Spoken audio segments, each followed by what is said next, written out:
보는 말씀 마태복음 12장 38절로부터 50절까지 말씀 중심으로 해서 우리 집 가장은 예수님이라는 제목으로 말씀 증거하도록 하겠습니다. 우리 집 가장은 예수님이어야 한다는 것입니다. 오늘 12장 38절 시작할 때 서기관과 바리새인 중 다시 말씀드리면 예수님을 껄끄럽게 생각하는 유대인들이 예수님께 말씀하시기를, 예수님께 말하기를 표적을 보여달라고 합니다. 표적. 하지만 이 표적은 예수님께서 그동안 그들에게 수없이 많이 보여주었습니다. 이미 볼 만큼 보았고 깨달을 만큼 깨달아야 하겠지만 이들은 그 마음속에 예수님을 처음부터 거부하는 의심을 위한 의심, 예수님을 곤경에 빠뜨리려고 하는 그런 악한 사탄과 같은 마음이 있었기 때문에 표적을 아무리 많이 보고도 그들은 예수님이 메시아 되심을 받아들일 생각이 전혀 없었습니다. 그래서 예수님께서는 그들에게 말씀하시기를 악하고 음란한 세대가 표적을 구하나 이렇게 탄식하십니다. 예수님께서 세상 가운데서 보이실 표적 가운데 가장 결정적인 표적, 요나의 표적에 대해서 말씀하십니다. 다시 말씀드리면 우리가 조금 전에 사도신경에서 고백했듯이 죽으셨다가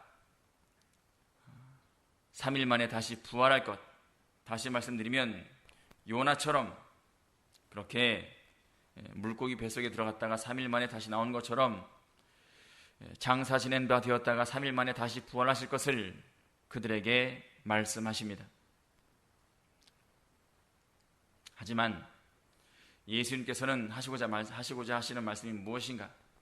12장 첫 절부터 계속 예수님은 이 바리새인과 유대인들이 알고 있던 모든 구약의 위인들, 다시 말씀드리면 다윗보다 솔로몬보다 지혜로우시고 성전보다 크시다는 사실, 요나보다 크시다는 사실을 계속 말씀하고 계신 것입니다.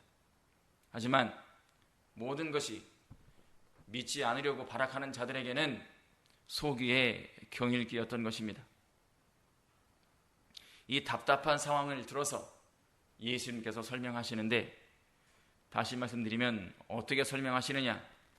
43절부터 설명하십니다.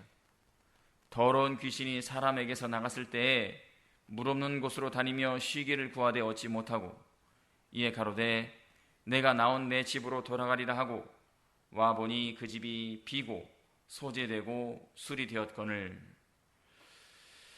소재되었다는 말씀은 깨끗하게 청소가 되었다는 것입니다. 예수님께서 말씀하시는 것은 더러운 귀신 들린 사람은 곧 당시의 유대인들을 가리키는 것입니다. 더러운 귀신이 쉴 곳을 찾지 못하고 찾아온 곳은 청소되고 술이 되었으나 아무도 살지 않는 빈집, 다시 말씀드리면 유대인들의 영적인 상태인 것입니다. 깨끗하지만 비어있는 상태, 이것은 바로 중립적인 상태입니다. 다시 말씀드리면 그 상태가 바로 귀신들이 더 원하는 상태라는 것입니다. 유대인들은 바벨론의 포로로 끌려갔다가 다시 되돌아왔습니다. 에스라, 느헤미야 이런 지도자들을 통해서 유대 땅에 되돌아와서 여러 가지 이방적인 요소, 모든 것을 일소하고 우상 숭배를 제거하고 이렇게 그들 나름대로 성공적인 종교 개혁을 완성했습니다.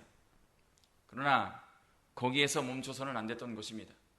그 자리에 참으로 하나님께서 이스라엘 백성들에게 원하는 것이 무엇인가? 말씀을 상고해서 자기들이 나아갈 발을 발견해야 했고 또 성령 하나님으로부터 채우심을 입었어야 했습니다.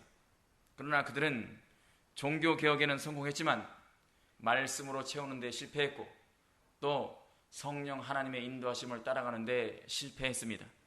그래서 그 상황을 가리켜서 예수님께서 말씀하시기를 깨끗하고 수리된 빈집이라 이렇게 말씀하셨습니다. 깨끗하고 수리된 빈집은 오히려 귀신들이 더 좋아하는 집입니다.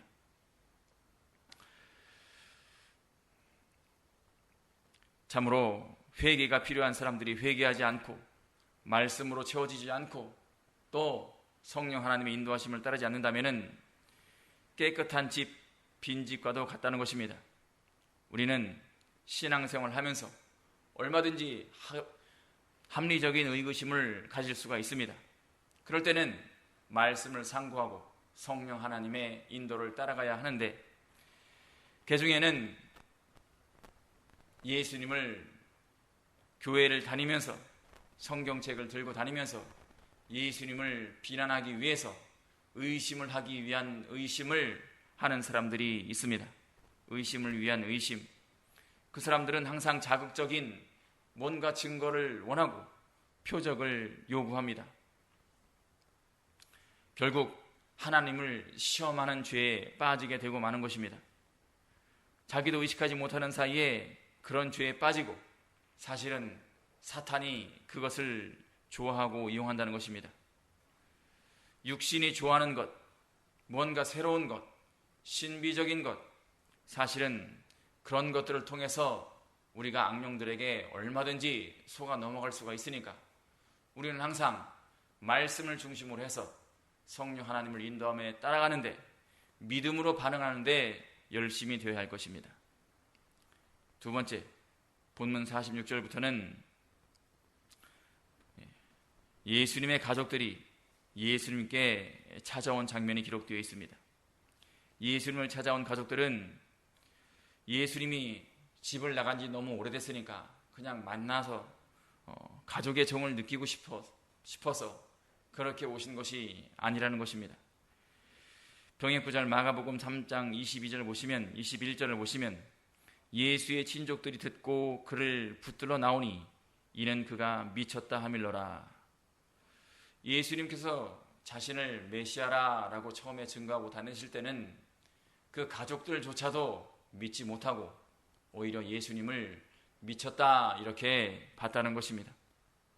예수님의 가족들조차도 이렇게 예수님을 믿지 못하고 미쳤다라고 할 정도였다는 것입니다. 당연히 그들은 예수님을 메시아로 받아들이지 못했습니다. 그러나 지금 유대인들 외에, 예수님의 가족들 외에 참으로 예수님을 메시아라고 생각하고 따라다니는 제자들이 참으로 많았습니다. 예수님의 가족들조차도 예수님을 미쳤다고 하고, 바리새인들조차도, 많은 유대인들조차도 예수님을 바알세불, 귀신의 왕이라 모함하는 상황 가운데서도 그래도 남들이 뭐라든 간에 예수님을 끝까지 따라다니며 쫓아가라고 하는 참 믿음을 가진 사람들이 있었다는 것입니다. 그들을 향하여 예수님께서 49절에 말씀하십니다. 손을 내밀어 제자들을 가리켜 가라사대 나의 모친과 나의 동생들을 보라.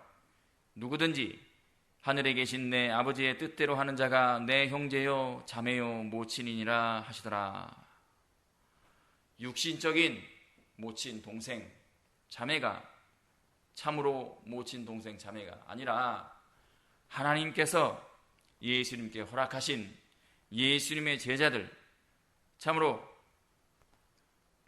예수님의 말씀을 믿고 따르는 자들이, 그들이야말로 예수님의 가족이라고 말씀하시는 것입니다. 지금 세상에 믿는 사람들을 싫어하는 사람들을 많이 볼 수가 있습니다. 안티 기독교인들이 참으로 많습니다. 갈수록 신앙생활하기가 어렵습니다. 그러나 우리가 거기에 대해서 이상하게 생각하거나 불안하게 생각할 것이 하나도 없습니다. 왜냐하면 이 모든 것이 성경에 이미 기록되어 있고 기록된 대로 이루어지고 있기 때문입니다. 우리는 이럴 때일수록 세상이 뭐라든 간에 예수님에 대해서 미쳤다, 귀신의 왕이라, 미신이다, 이런 헛소리를 할 때 우리는 모든 세상 말을 무시를 하고 더욱더 믿음으로 예수님을 바라보고 십자가의 길을 걸어가는 우리가 되어야 할 것입니다. 그들을 향해서 예수님은 저들이 나의 모친이요 가족이요 라고 말씀하실 것입니다. 세상에서 우리가 예수님을 인정할 때 하나님 앞에서도 예수님께서도 우리를 인정하신다라고 약속하셨습니다. 우리는 이 어려운 때에 다시 한번 나는 누구의 가족인가? 누가 나를 이끄시는 우리 집의 가장인가를 먼저 생각해 보아야 합니다. 누가 우리를 책임지시는가? 그분은 하나님이신 예수님이십니다. 마땅히 그분이 우리의 가장이 되어야 하는 것입니다. 우리는 하나님 앞에서는 그날까지 예수님을 나의 가장으로, 우리 집의 가장으로, 또 나의 주인으로, 그리하여 늘 하나님 아버지의 뜻을 겸손히 구하며 요나보다 크시고 솔로몬보다 크시고 다윗보다 크신 그 예수님을 따라가는 데 부족함이 없는 우리가 되어야 할 것입니다. 기도하시겠습니다.